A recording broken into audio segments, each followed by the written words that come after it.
Alors, la question qu'on se pose aujourd'hui est très concrète. Où est-ce qu'on peut faire un bon bilan de compétences à Saint-Étienne? C'est une question vraiment centrale pour toute personne qui sent qu'il est temps de faire le point, de changer quelque chose dans sa vie pro. Allez, on explore ça ensemble.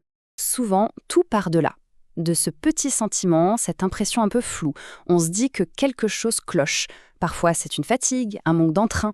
Cette phrase, elle met le doigt pile sur ce décalage qui peut s'installer entre notre quotidien au travail et la personne qu'on est en train de devenir. Est-ce que ça vous parle? Beaucoup de monde passe par ces phases de doute, c'est tout à fait normal. C'est même un signal assez sain en fait. Un signal qu'il est peut-être temps de faire une pause pour y voir plus clair. Pas forcément pour tout plaquer, non, mais juste pour réajuster le tir. Ok, voici le programme. On va d'abord explorer ce fameux sentiment de questionnement. Ensuite, on va voir ce qu'est vraiment un bilan de compétences. Puis, on insistera sur un point crucial. Pourquoi l'accompagnement est plus important que les tests. Après, on se focalisera sur Saint-Étienne avec un zoom sur l'approche de Praxis Accompagnement avant de voir comment tout ça nous mène à une nouvelle direction bien concrète. C'est parti. Bon, commençons par la base, d'où vient ce besoin de s'arrêter et de réfléchir. C'est vrai que dans le tourbillon du quotidien, on prend rarement le temps de lever la tête du guidon pour se poser les bonnes questions. En fait, les raisons peuvent être très différentes d'une personne à l'autre. Ça peut aller de la perte de sens à une fatigue qui devient pesante, ou alors c'est juste une envie d'évoluer, de passer à autre chose. Le point commun dans tout ça, c'est ce besoin de clarté. Ce n'est pas forcément une crise existentielle, mais c'est une interrogation qui mérite qu'on l'écoute. Et donc, face à ça, on pense souvent au bilan de compétences. Mais attention, il y a souvent une méprise sur ce que c'est vraiment.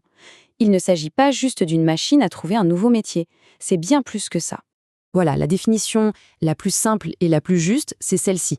C'est un temps qu'on s'accorde, un temps encadré, structuré, pour se poser et regarder son parcours.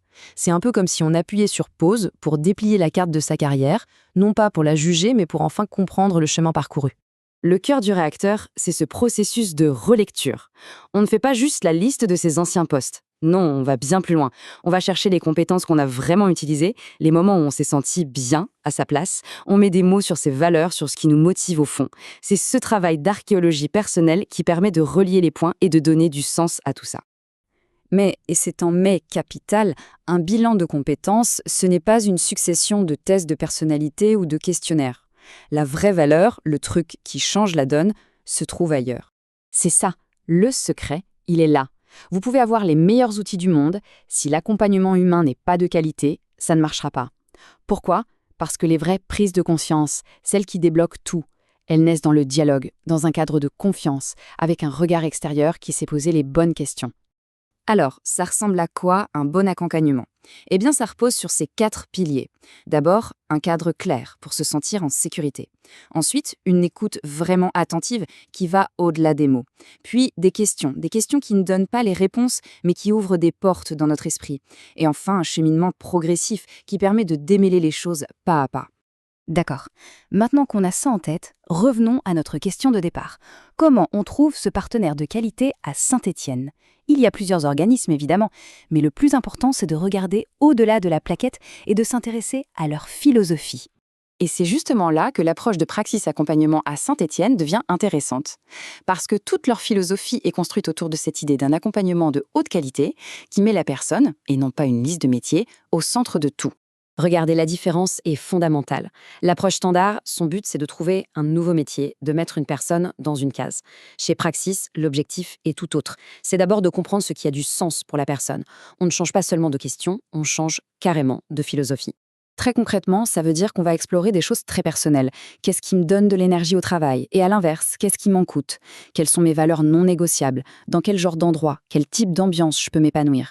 C'est en trouvant les réponses à ces questions que la bonne direction apparaît, presque naturellement. Bon, cette approche est séduisante, mais à la fin, on en sort avec quoi? Parce que l'objectif, c'est quand même bien de construire une nouvelle direction qui soit solide, réalisable et qui nous ressemble. À la fin du parcours, on doit repartir avec 3 choses bien claires. D'abord, une meilleure compréhension de sa propre histoire pro. Ensuite, une ou plusieurs directions bien identifiées.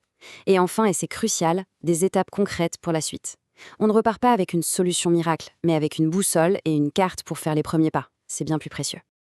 Un petit point pratique, mais qui a toute son importance, cet investissement sur soi n'est pas forcément un coût.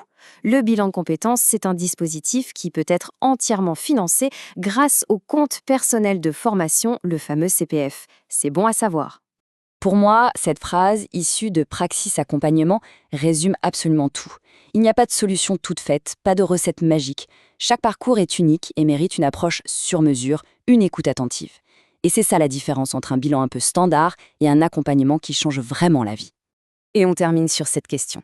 Parce qu'au-delà des méthodes, des financements, si la première étape, la plus décisive, c'était tout simplement de s'autoriser à prendre ce temps pour soi, un temps pour souffler, faire le point et envisager l'avenir avec un peu plus de sérénité. C'est peut-être ça la clé.